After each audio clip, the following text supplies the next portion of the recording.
A very good evening to you and welcome to the Global News and Atlantic Television Network. Well, to begin, let's take a look at the biggest stories making the headlines. Morrison Group hosts a 2025 Maiden Town Hall meeting. Reps postpones resumption by 1 week. Tinubu mourns ex-FCT minister. Jeremiah Hussaini Edun identifies inflation as major economic challenge. Kenya government grants visa-free entry to all Africans. OAP Dotu bows out of radio after 20 years. Francisca Odega moves to Saudi club Al Ittihad.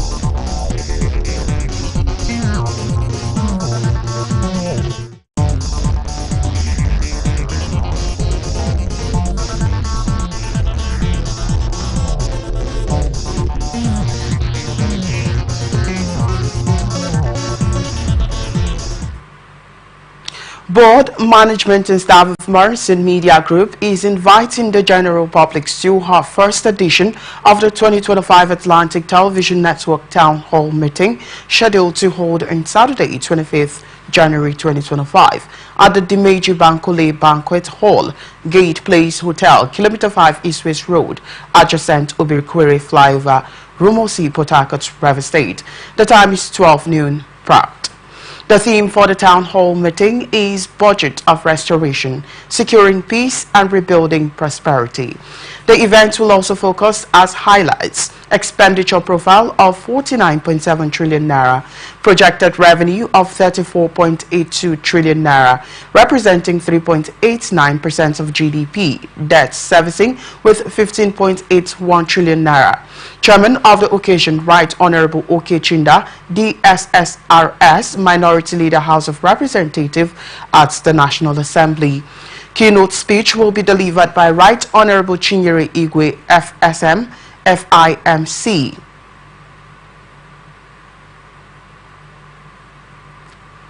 Legal practitioner, author, broadcaster, MD, CEO, Morrison Group.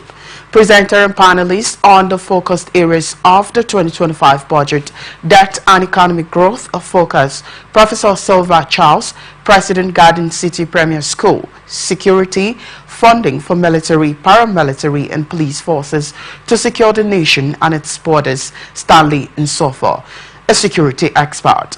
On agriculture, enhanced support for farmers, funding and inputs to boost productivity and ensure food security, Dr. Naimika Obiari, a development expert amongst others. Please note that this meeting is a worldwide live streaming program of Atlantic Television Network. Media partners Wish 99.5 FM and Excel International Magazine. Chief Jackson Omenazu-led Ohanaeze Ndigbo has knocked River State Governor Siminalayi Fubara over his alleged failure to allow due process of law in the state. It could be recalled that the recent Ohanaeze election produced 3 president generals, Chief Uche Okuku, Senator John Azuta Ambata and Chief Jackson Omenazu, all from Ikwere in River State. The Omenazu-led group said they were desirous of having a lasting peace return to River State. The Igbo group, which said it was unprecedented for the governor to be working with a 3-man House of Assembly, acknowledged President Bola Ahmed Tinubu's sincere efforts to maintain a balanced political landscape in River State. Well, this was contained in a statement made available to journalists on Friday, signed by Okechukwu Isuguzoro, Deputy President General Ohanaeze Ndigbo Worldwide, and Chief Chineyeze Thompson Ohaya, National Publicity Secretary, spokesman Ohanaeze Ndigbo Worldwide. According to them, the Apex Igbo Socio-Cultural Organization stands resolutely in support of the leadership and dedicated membership of the 10th Rivers State House of Assembly, ably led by Right Honorable Martin Chike Amewule. The group urged Governor Sim Fubara to cease catalyzing imaginary confusion and unnecessary political strife within our beloved state and to prioritize the restoration of peace and universal Rivers citizens. The Ohanese group equally hailed the Amewule-led House of Assembly for overriding the governor's veto regarding 3 critical pieces of legislation. Analysts have stated that politics in Nigeria is based on personal interest. Or speaking on Atlantic Television Network program Open Conversation, socio-political analyst Honorable Kingsley Akumefule opined that 7 persons cannot make up the National Working Committee of any political party. Every politician moves with interest. Their own interest might be that they want to support the governor, and that's exactly what they are doing. However, whether it is right or wrong in their own perception, that is left for them. But politically, the truth remains that the governor is struggling to hold something for himself. Before now, he may probably not have had the number of persons he has now in the National Working Committee. He has progressed to 7 of the members of the National Working Committee. That's his own struggle. He's struggling to hold something in the party. But looking at it from the angle of politics, there is no how the National Treasurer could lead a team of 7 to the governor and they call it the National Working Committee. It is not possible. In fact, he further advised Governor Siminalayi Fubara to stop factionalizing the People's Democratic Party and work with the members of the National Working Committee of the party majority in order to build a stronger opposition. You know, I want to beg the governor of Rivers State. Yes, he's trying, but he needs to do more. He needs to do more because what he is doing is even dividing the party the more. Is dividing the party more because he would want to stand a chance for a second tenure or perhaps going for the ticket for a second tenure. So if he doesn't work hand in hand with the leadership of the party, at least the majority of the leadership of the party, now it will be difficult for him to secure a ticket from the political party which he claims to belong. You know, so I think he has a lot of work to do. For now, he has not really done anything. In all he's doing is factionalizing the party the more. Yes, he has the resources, and that's what he's struggling to do. But struggling to do it from behind is very dangerous in politics. So I think that he has all it takes now with the enormous resources he's wielding. All it takes now to see how he could resolve this crisis from the top, not from. It comes after a faction of the PDP National Working Committee affirmed Governor Siminalayi Fubara as the leader of the party in Rivers State. Rivers State Police Commissioner CP Olugbenga Adepoju played host to the new controller of the Nigerian Correctional Service Rivers State Command, Mr. Felix Madumere, at the Police Command Headquarters, Moscow Road in Port Harcourt. This courtesy visit was a significant step in strengthening the working relationship between the police force and the Nigerian Correctional Service in the state. During the visit, Mr. Madumere expressed his gratitude to the Commissioner of Police and his management team for the warm reception accorded him and his entourage. He emphasized that his visit aimed to inform the CP of his assumption of duty as the new head of the Nigerian Correctional Service Rivers State Command and to boost working synergy between the 2 agencies. A statement by SP Grace Iringo Koko, Police Public Relations Officer, Rivers State Police Command, said the CP in his brief response thanked Mr. Madumere for his historic visit and acknowledged and acknowledged the significant contributions of the Nigerian Correctional Service. He noted that the visit would further solidify the existing relationship between the police force and the NCS, highlighting their collaborative efforts. The visit culminated in the presentation of a plaque to Mr. Majumere by the Commissioner of Police, symbolizing the strengthened partnership between the two organizations. Bayelsa State House of Assembly has taken steps to tackle the menace of illegal revenue collection, denying the state huge financial benefits. The House, led by the Speaker, Abraham Ingobere, convened a plenary session on critical issues surrounding illegal revenue collection. A motion sponsored and moved by Daniel Charles, representing Brass Constituency 1, on the urgent call to halt unwholesome activities of dangerous illegal revenue collection at Swally Waterside Jetty and other transport terminals across the state was thoroughly discussed at the plenary. Daniel stated that due to the absence of road networks connecting many local government areas such as Brass, Southern Ijo, and Ekeremo to Yanagwa, the state capital, traders from those areas use the Swally Waterside Jetty for movement of goods to and fro Yanagwa. According to him, despite significant revenue generated from the jetty, illegal collections by various non-state actors have put an increasing financial burden on traders and commuters using the jetty. Speaking in favor of the motion, the Deputy Speaker, Michael Ogbere, representing Ekeremo 3rd, regretted that because of the activities of the illegal revenue collectors, the prices of goods kept increasing, especially in the affected local government areas. Ogbere stressed that the House of Assembly and relevant committees needed to up their game and follow through with their resolutions on the issue of illegal revenue collection. Also contributing in favor of the motion, Ayoni Timinayo Omubo of Brass Constituency 2nd said a criminal extortion being carried out by illegal revenue collectors could adversely affect the state's internally generated revenue efforts, as businessmen may consider diverting their goods to other routes. The House therefore passed a one-point resolution urging the Ministry of Trade, Industry and Investment, along with all relevant agencies, to take immediate action against non-state actors engaged in illegal revenue collection at Swally Jetty and other transport terminals within the state.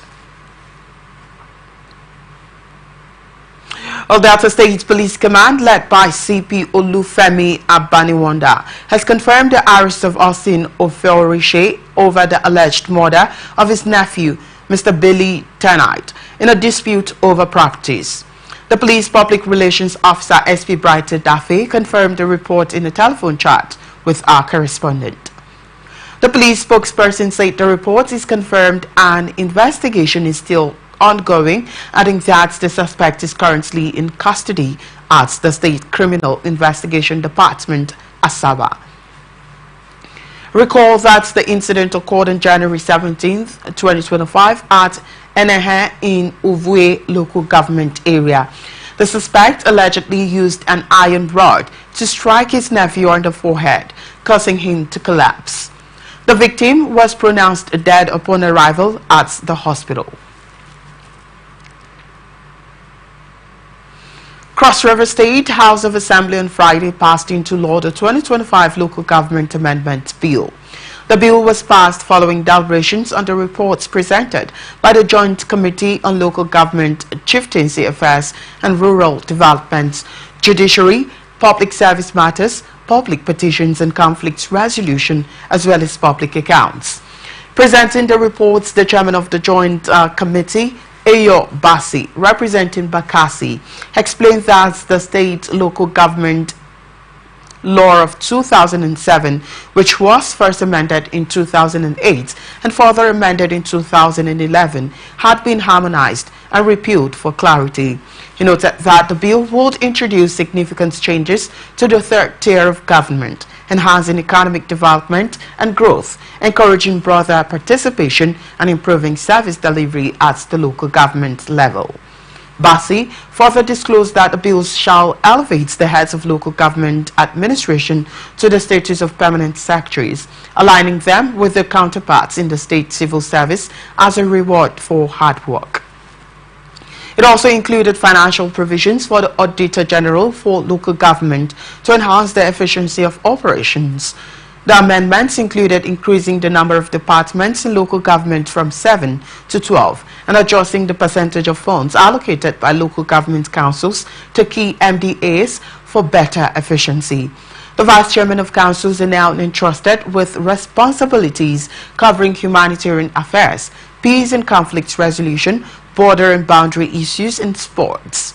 The bill also stipulated that all appointments into executive councils reflect federal character, strengthen the offices of the Secretary of Council and Clerk of the Legislative Council, and provide for statutory appointments, including ward relations officers with the status of special assistants for each council ward. The Speaker, Albert Ayambe, commended the Joint Committee and all lawmakers for their dedication, which ensured the bill's speedy passage. National Health Insurance Authority has extended the enrollment of more vulnerable persons through the National Assembly constituency projects on the health insurance scheme. The commencement of enrollment of beneficiaries under Bassi Akiba constituency special projects through the NHIA Group, Individual and Family Social Health Insurance Program, Adoption Program took off on Thursday at the Bassi Akiba Foundation premises in Calabar. This is according to the statement signed by the Media Relations Desk Officer at the NHIA Cross River State Office, Henry Ndefon, on Friday.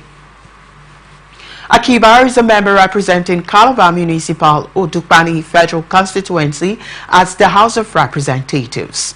The NHIA Cross River State Coordinator, Mr. Stanley Ifa, commended Akiba for the laudable initiative and his love for the people in his constituency. While addressing the would-be beneficiaries residing within the Calabar Odukbani community, Ifa highlighted the importance of their enrollment into the NHIA GIF SHIP constituency program.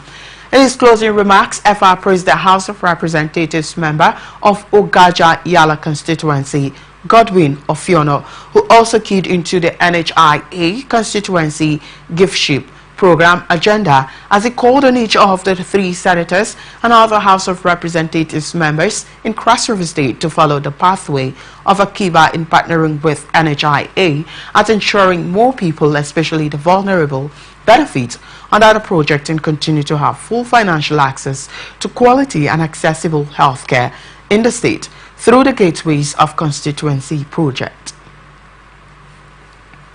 Secretary to the Enugu State Government, Professor Chidiebere Onya, has threatened to terminate contracts of contractors doing shoddy jobs in the Igbo Etiti local government area of the state. Onya made this known on Friday while inspecting the ongoing construction of smart green schools and Type 3 primary health care centers across the local government, alongside his team and the Igbo Etiti chairman, Dr. Eric Odo.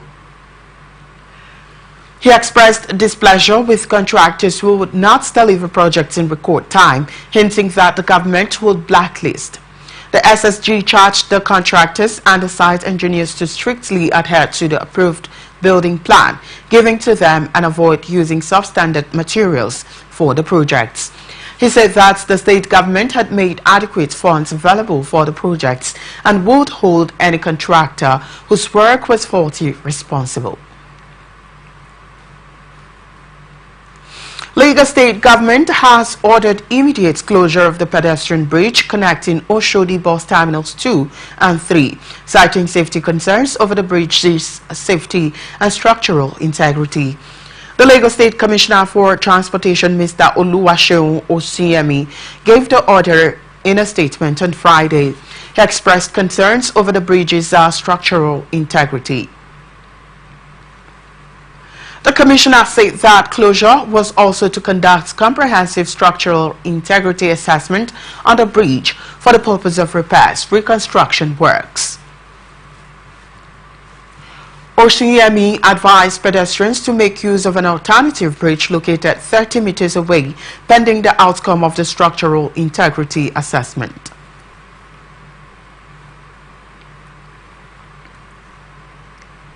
Well, a team of experts from the National Center for Disease Control have arrived in Ondo State to address the rising cases of Lassa fever in the state.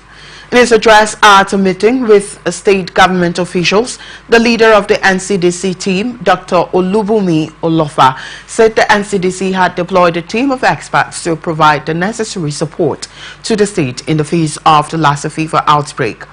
Olofa disclosed that less than 90 out of about 200 suspected cases had been confirmed since the reported outbreak in the state, which has necessitated the synergy between NCDC and the state government to combat the scourge frontally.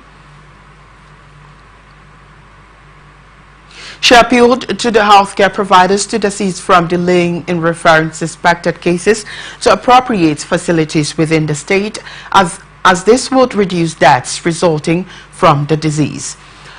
Also speaking, the head of the state government team, the head of civil service, Bayo Philip, noted that the government is committed and working towards winning the fight against Lassa fever and other disease in the state. Philip called on the state ministries of Health, Agriculture and Environment as well as other relevant MDAs to, as a matter of urgency, come up with proactive measures to stem the tide of the yearly reoccurrence of Lassa fever in the state. The head of service also charged the team to get private health facilities practitioners involved in their activities. Some varsity lecturers have decried the poor knowledge of waste management among health workers, the absence of comprehensive data, and the low public awareness of the potential dangers posed by healthcare waste. The experts who converged on the University of Medical Sciences Ondo Town, Ondo State, on Friday stated these at a meeting on healthcare waste management issues in Nigeria. The theme of the meeting was legal, policy and implementation issues in healthcare waste management. It was organized by the Faculty of Health, Law and Humanities in collaboration with the Department of Environmental and Occupational Health of the institution. In his welcome address, the Vice-Chancellor of the University, Professor Adesegun Fatusi, said the motive of the meeting was for the health experts and professionals to brainstorm on healthcare waste management. Speaking at the meeting, the Dean of the Faculty of Health, Law and Humanities of the institution, Professor Leroy Edozian, said there is a need for the governments to be proactive in healthcare waste management. He called for the education and training of health workers in the management of waste.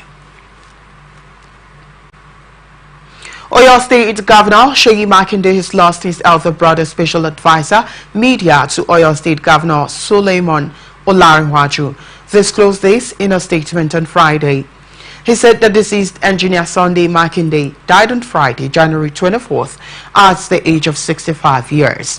Olarinwaju said a brother of the deceased, who is also the Bada Olubadan of Ibadan land and head of Igbofa family of Ojaba Ibadan, Chief Olumuyiwa Makinde, announced the passing in a message.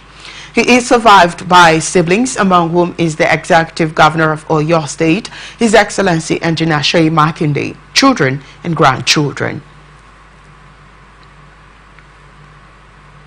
Federal Capital Territory Minister Nyesom Wike has described the death of one of his predecessors, Lieutenant General Jeremiah Hussaini, as the fall of one of the biggest trees in the forest of Nigeria. Wike said the retired Army General will be missed by all. Reacting to the death of General Hussaini through his senior special assistant on public communications and social media, Lere Olayinka, the FCT minister said Hussaini was a leader Nigerians will never forget for helping to develop the FCT when he served as the minister between 1993 and 1998. Federal Capital Territory Police Command has arraigned 16 suspects linked to the vandalism of public properties. The FCT police spokesperson Josephine Ade said the suspects were arraigned before the Chief Magistrate Court, Wuse Zone 6, Abuja, to face charges of vandalizing critical government property and the unlawful possession of stolen items. In a statement on Friday, the PPRO said the arraignment followed an intensive crackdown on scrap yards, commonly known as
of multiple suspects in the recovery of substantial quantities of stolen and vandalized government assets. The recovered stolen items include manhole covers, armored cables, and street lights. The arrests were the result of intelligence-led operations conducted across various locations within the FCT. Upon their arraignments, the suspects entered pleas of not guilty and have since been remanded at the Kefi Correctional Center, pending further proceedings. The case was subsequently adjourned to January 30, 2025 for continued hearing. While you're watching the Global News and Atlantic Television Network, we'll go on a short break. When we come back, the Global News continues. Do stay with us. It's the Glow Festival of Joy and it's raining exciting prizes. Oh, for 120 days, we take it to the max. Mind-blowing, loaded prizes.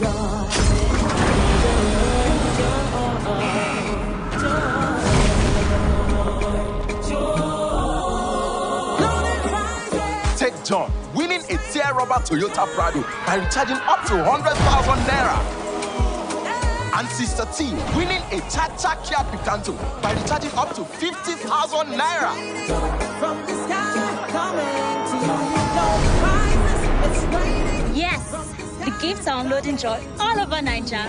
From Toyota Prados to Kia Picantos, Keke Napets, generators, sewing machines, and even grinding machines. Just dial *611#. Choose your prizes, recharge the value for the month, and you too can win. Whoa, you too can win, oh!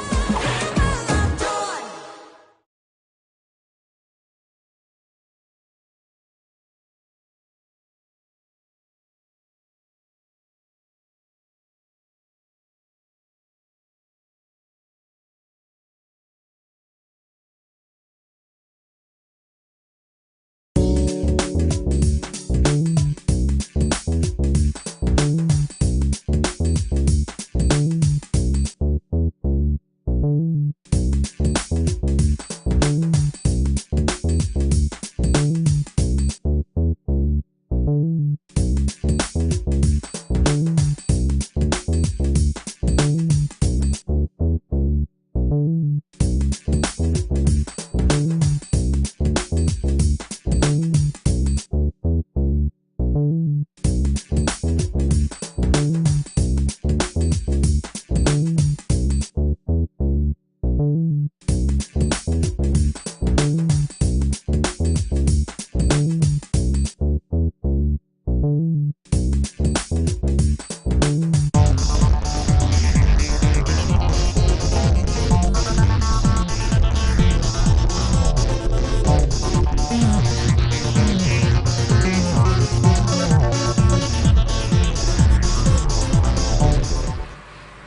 Many thanks for staying with us. You're watching the Global News in Atlantic Television Network. Now to the rest of our stories. Commander of the 6th Brigade of the Nigerian Army in Taraba State, Brigadier General Kingsley Uwa, has disclosed that troops under his command rescued 50 kidnapped victims and neutralized 100 criminals in the state last year. Speaking during the presentation of the Crime Fighter Award to him by a media organization led by the Editor-in-Chief and Managing Director, Williams Ayuso, the commander emphasized the military's commitment to ensuring the safety of Taraba residents. He stated that the Army remains determined to create an environment where citizens can sleep with their two eyes closed. He called for collective efforts to tackle the security challenges facing the state, urging all stakeholders to contribute to the fight against criminal activities. The commander also commended journalists in the state for their balanced reporting and urged them to continue their professional conduct in the interest of peace and development. National Hajj Commission of Nigeria has announced that intending pilgrims from Jigawa State will pay 8.4 million naira for the 2025 Hajj. This was disclosed in a statement signed and issued to newsmen in Dotse, the state capital, on Friday by the board's public relations officer, Habibu Babura. According to the statement, the intending pilgrims from the state are expected to complete payment of the Hajj fare by January 30, 2025, to enable the board to remit all deposits to Nakan on time. The Jigawa State Pilgrims Welfare Board urged all intending pilgrims who had earlier made deposits with the board to complete payment, warning that defaulters risk forfeiting their chances to embark on the journey. Accordingly, the statement says that NACON has allocated 1,518 Hajj seats to the state for the 2025 pilgrimage. However, the Director General of the board, Ahmed Labo, urged the state intending pilgrims who had paid an initial deposit to endeavor to pay the balance before January 30. The board further reiterated its commitment to providing excellent services to ensure a successful Hajj exercise for all pilgrims.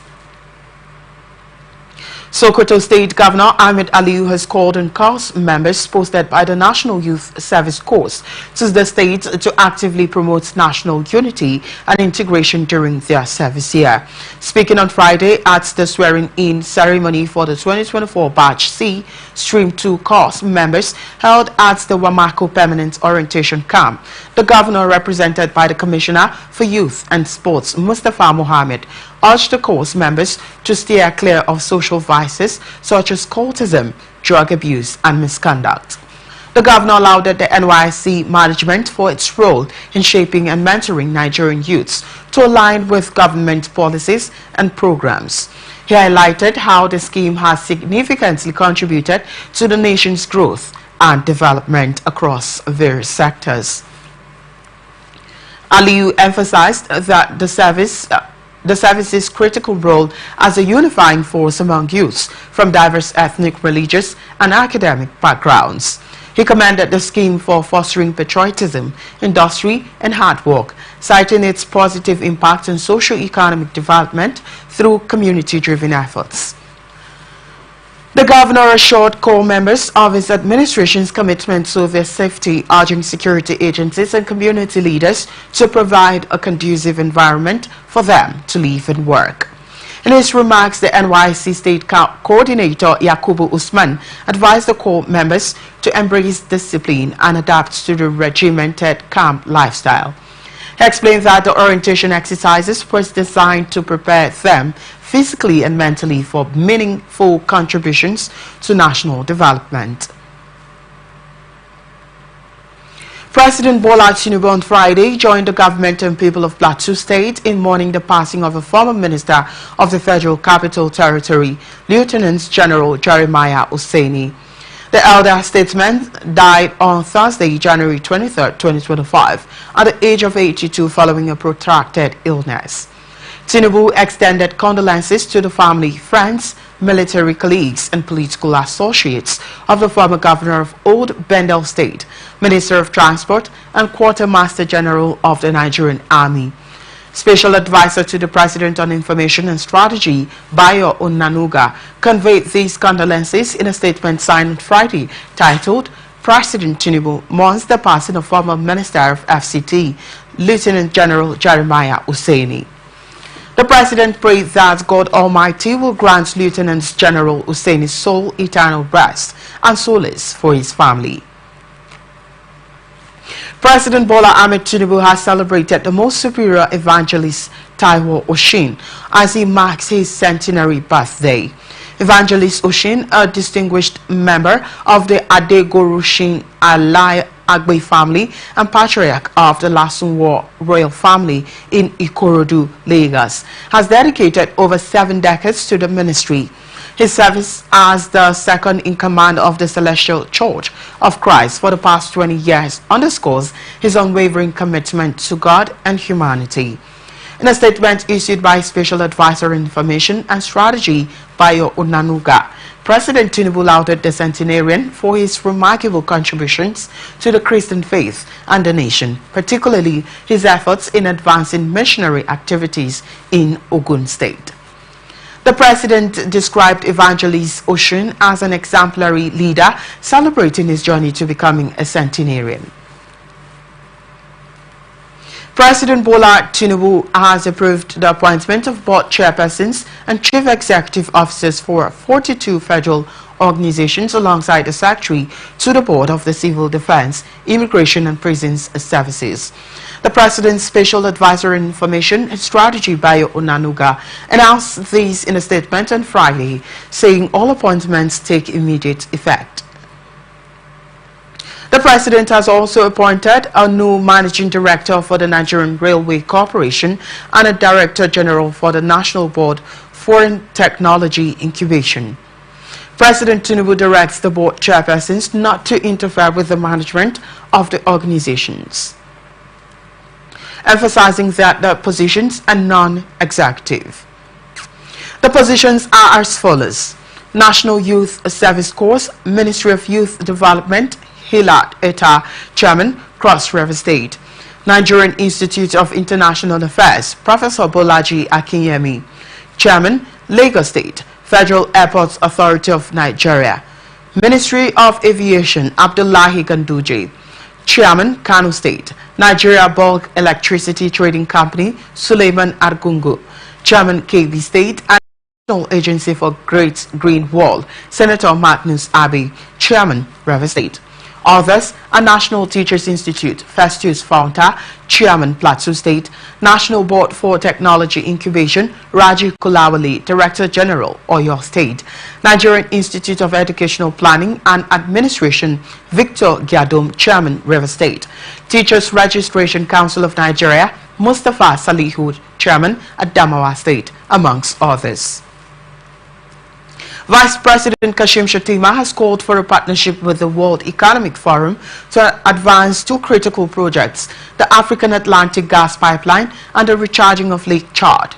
Speaking during a bilateral meeting with WEF, President Borge Brende on the sidelines of the ongoing WEF annual meeting in Davos, Switzerland, Shettima highlighted the project's potential to address regional energy needs, food security and economic development. On the African Atlantic Gas Pipeline, Senator Shettima said Nigeria will be in a vantage position to take advantage of the WEF platform to develop the gas project, pointing out that these will address the geopolitical challenges in Europe and the growing demand for energy due to artificial intelligence, data mining and storage. In a statement issued by Senior Special Assistant to the President on Media and Communications Office of the Vice President, Stanley Nkwocha, Shettima said the pipeline will transport natural gas from Nigeria to North Africa and Europe and is expected to improve energy security and economic growth in the region. Vice President Shettima told the WEF president that while Nigeria is a country blessed with gas, the nation is exploring every option to maximize available opportunities for economic growth and create wealth for its growing population. On recharging of the lake chart, the Nigerian Vice President said apart from addressing the food security crisis, it will also put Nigeria in a vantage position to generate clean energy and combat terrorism. The Vice President also informed the WEF President about the ongoing reforms being undertaken by the administration of President Bola Ahmed Tinubu, saying the Nigerian President has returned Nigeria to the path of sustained economic growth. House of Representatives has postponed resumption of plenary from January 28 to February 4, 2024. Spokesman of the House, Akintunde Rotimi, said the postponement was communicated to members by clerk to the House, Yahaya Danzaria. This development was communicated to honorable members through an internal memorandum issued by the clerk of the House of Representatives, Dr. Yahaya Danzaria, on the directive of the House leadership. According to the memo, the postponement is necessary to allow committees sufficient time to conclude ongoing budget engagements and offences with ministries, departments and agencies. These measures ensures a thorough and comprehensive approach to legislative responsibilities. It said the House remains committed to fulfilling its legislative mandate for the benefits of Nigerians and appreciates the understanding of all stakeholders. Analyst has expressed that the services of medical doctors are not recognized in the country. Speaking on Atlantic Television Network program Atlantic Blowout, public affairs analyst Chidi Okoro said that medical doctors in Nigeria are not paid what commensurate their efforts. The consultant, and after that, what? People, nurses are earning more than you who are abroad in Europe or US or Canada. Is any more than a consultant in Nigeria. Even those of them, the ordinary medical healthcare services in Europe earn more than a consultant in Nigeria. So what will you be doing? Your children will even ask you question. You know they see your mates. So it's not as if I'm encouraging that, but it's to show our leaders lesson. Make here to be functional, make here to be workable, and everybody will stay. But when the system is not working, what do you expect? A medical consultant who cannot live a good life. You cannot afford to have your own home. I mean, think about that. Whereas somebody without a WAEC who was fortunate to be a politician is living a life of lavish, and you that spent all your years reading, studying, every resources was put in there, and you keep as a medical consultant, you will be a tenant. I mean, think about that. Nobody will be happy. Speaking further, Mr. Okoro advised the federal to make things that are important a priority in the country. Look at them. Some local governments have bought exotic vehicles for councillors. Spent millions of naira to buy vehicles for councillors. Our money, politicians use it anyhow they want. This comes after the Medical and Dental Consultants Association of Nigeria said that only 6,000 consultants are left in the country. Meanwhile, the federal government has unveiled plans to construct 10,000 housing units under the renewed Hope Medic Cities initiative. The project, spearheaded by the Ministry of Housing and Urban Development in collaboration with the Real Estate Developers Association of Nigeria, is aimed at improving the welfare of healthcare professionals and boosting productivity in the health sector. The Minister of Housing, Ahmed Dangiwa, announced these during a meeting with the Nigerian Association of Resident Doctors in Abuja. He emphasized that the well-being of medical workers, including access to affordable and decent housing, is a priority under President Bola Ahmed Tinubu's Renewed Hope agenda. The Renewed Hope Medic Cities will be part of the broader Renewed Hope housing program, which currently has 10,112 housing units under construction in 14 locations nationwide. These include 3,112 units in Karsana, Abuja, 2,000 units in Lagos, and 2,000 units in Kano. Additionally, 12 Renewed Hope estates of 250 units each are underway in 12 states, with plans to expand to the remaining 18 states. Dangiwa outlined flexible ownership options for healthcare workers, including up to 30-year National Housing Fund mortgage loans, rent-to-own schemes, installment payments, and outright purchases. Nigerian Education Loan Fund has introduced a new loan product, the Vocational Skills Loan Initiative, aimed at supporting individuals seeking to acquire vocational skills. Chief Executive Officer of NEL Fund, Akintunde Sawyer, stated on Friday that the loan products are designed to assist students in achieving their aspirations. Sawyer made this announcement in a statement released to mark the International Day of Education, theme AI and Education, Preserving Human Agency in a world of automation, which aligns with NEL Fund's mission. In a statement, Sawyer expressed NEL Fund's excitement about launching the Vocational Skills Loan Initiative, which aims to make education and skill development accessible to all. He highlighted the organization's ongoing use of AI-driven process optimization and its commitment to educational inclusion in Nigeria. Giving a highlight of NEL Fund's initiatives, Sawyer explained that the NEL Fund student loan provides financial assistance to students pursuing higher education with flexible repayment options tailored to individual needs. He also noted that the Vocational Skills Loan Initiative, a newly launched loan product to support individuals seeking vocational training and skill development, bridging the gap between education and employment. Justice James Omotosho of the Federal High Court, Abuja, has proscribed the Lakurawa sect, classifying it as a terrorist organization. The prescription order followed an ex parte application filed by the Attorney General of the Federation and Minister of Justice, Lateef Fagbemi. In a ruling, Justice Omotosho equally proscribed similar groups operating in Nigeria, especially in the northwest and north-central regions of the country. Federal government had in the ex parte application prayed the court for 4 orders.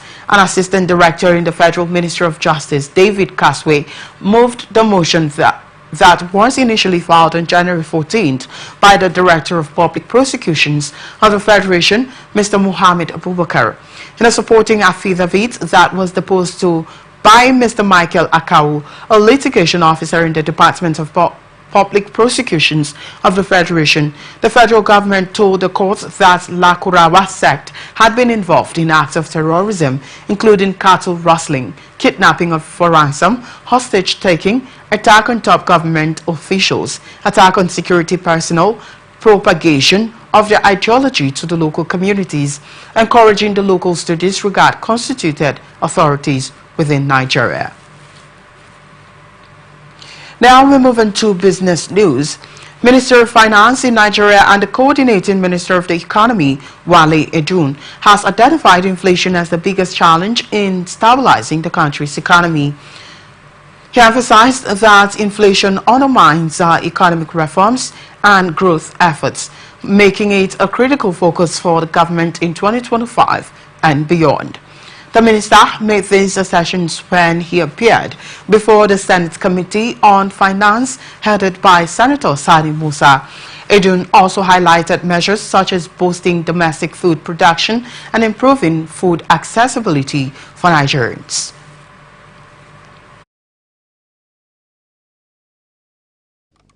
It is still a difficult road very much going in the right direction. The economy is turning the corner. We can look forward to brighter prospects. Inflation remains stubbornly high, and Central Bank is doing its utmost to ensure that it tames inflation so that living costs can come down. And in particular, the government is focused on making food production, increasing food production, so that food inflation, which is a major component, is ameliorated. Series of questions were asked by some senators who are members of the Finance Committee on the state of the country's economy. In his response, Edun emphasized President Bola Tinubu's significant role in rescuing Nigeria's economy through bold reforms. The economy, looking at it also that the revenue to GDP have increased. In 2022-2021 was 7%. In 2023 became 9-point-something%, and now we have it at 10.5. That proves that the economy is working. If you look at also the debt to GDP ratio, it has increased from the 44, less than 44 to 55, though both are less in average to what is expected with other African countries, if you look at it. So there is also need for us to improve. We need to look at the expenditures. Even from the ministry, if you start to nullify some of the unnecessary spendings, you will see that our budgetary system will change.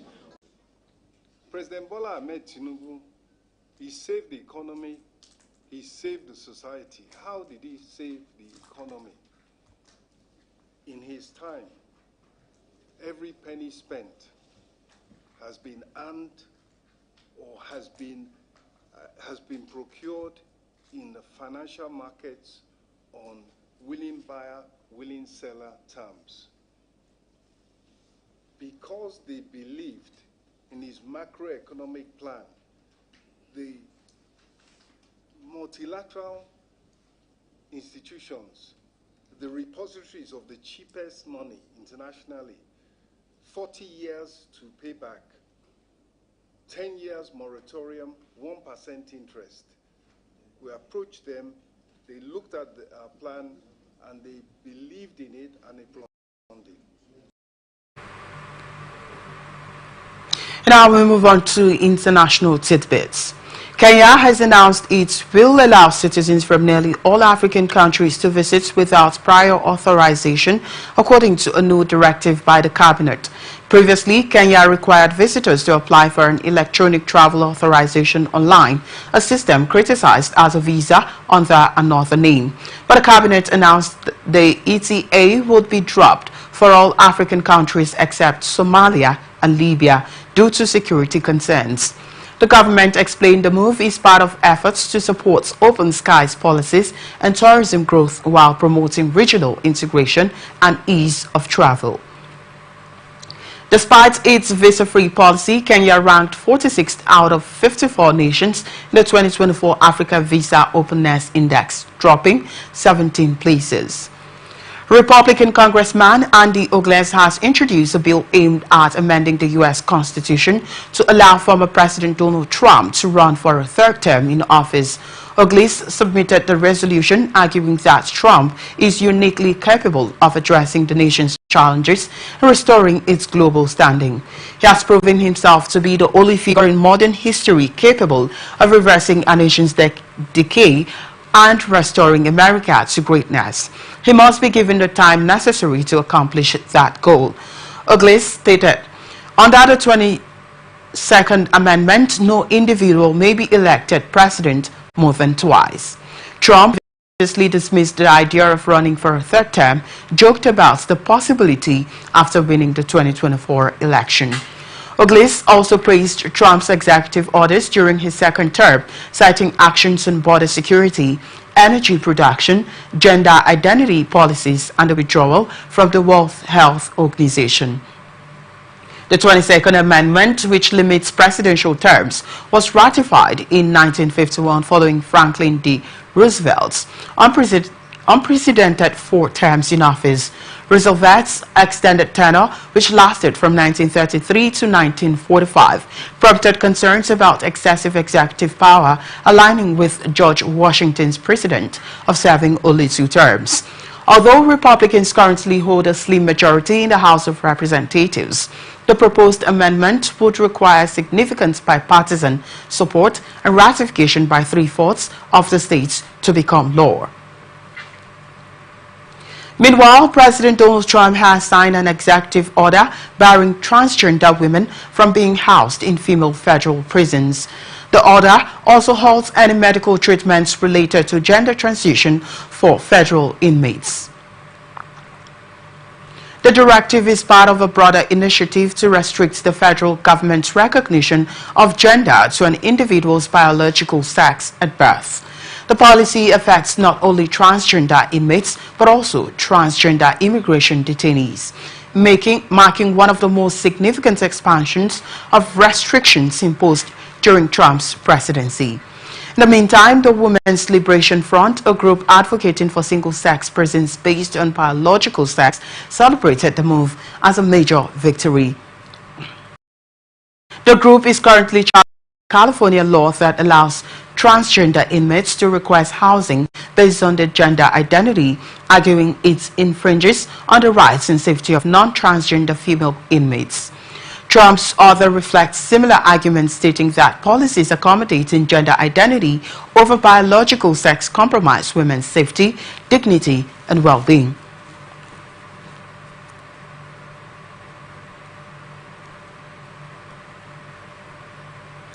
Well, that's the size of our package today on the Global News. Thank you so much for watching. Remember, you can follow us on all our social media platforms.